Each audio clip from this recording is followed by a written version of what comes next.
Acum 3000 de ani în pula mea erau numai baruri și cazinouri pula mea asta și numai bărbați în pula mea. Până din cer au coborât o navă extraterestru cu ele femeile. Ăstea, care acum nu mai poți bea o bere cu un tovarăș din cauza lor. Calmează-te, gata, n-a murit nimeni, gata, aia e. Am mă să mai suflu o dată, 3 boli, asta e viața. S-a întâmplat, da? Gata, nu mai, deci nu mai timp, calmează-te, gata. Dar n-am vrut să omor pe cineva. Pe n-a murit nimeni, n-a murit nimeni. Imediat, stați în capce ăsta. Eu am băut cât am avut bani, mă. Deci până să stinge becul verde, nici foarte tare, nici foarte încet. Da? Hai, te rog.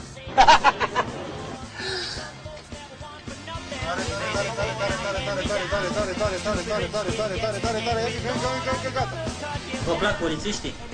Mamă, mult de tot. Mult de tot. Atât am băut. Așa a fost așa. Ce ai să le spui polițiștilor care te-au prins? Să dau niște sfaturi. Da. Ce sfaturi le dați? Să fie cum ești, bă, tată. Hai, curcanilor. Din tirul cu este, vină, stica de vin. Ce vin? Vinul din cabina dumneavoastră. Nu e cabina mea. Dar cu e cabina? E la mașină. Nu mă simt înconjurat așa mulți. Tu ce faci aici? Nu, dar mă simt... Te rog frumos, șeful, dar ce e asta? Ați consumat băuturi alcoolice? Haide, Am băut 2 pahare de vin. Șopere. Cât am avut bani, mă.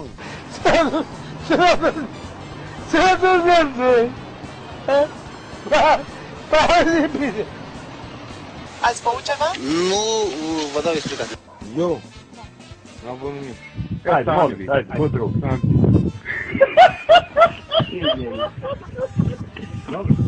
Cât ai băut? 7 găleți. N-ai consumat alcool.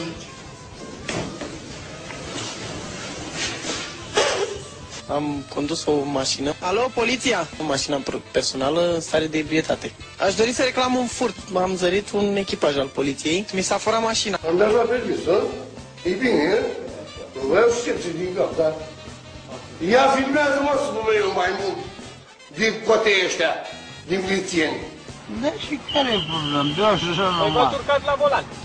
Lasă să-mi beat așa, sunt la volan. Da, v-am dat sânge, ce mai vreți la mine? Vreți mă operați?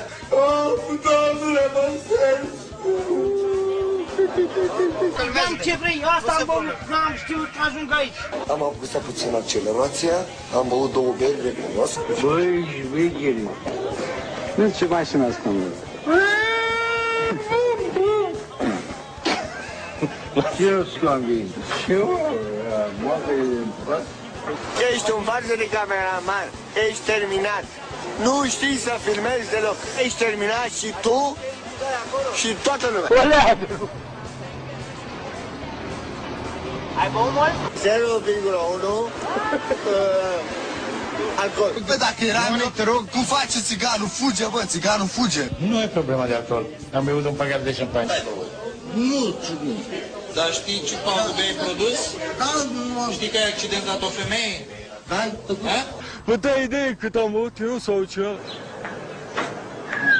Să mor dacă temi să spună băiatul ăsta că e băiat ca lume dacă n-am băut eu apă de la giuvetă.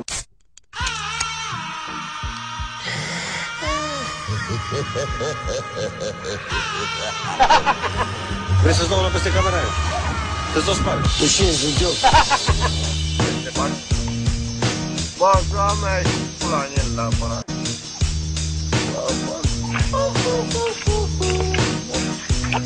I'm happy, I'm feeling glad I got sunshine in a bag. Păi la ora 2 și ceva s-a constatat o furtună din care n-am putut să dorm cu nevastă mea împreună în pat, fiindcă s-a declanșat o extorsiune al unui degajament al unei construcții de într-o apă și după care puteți uita.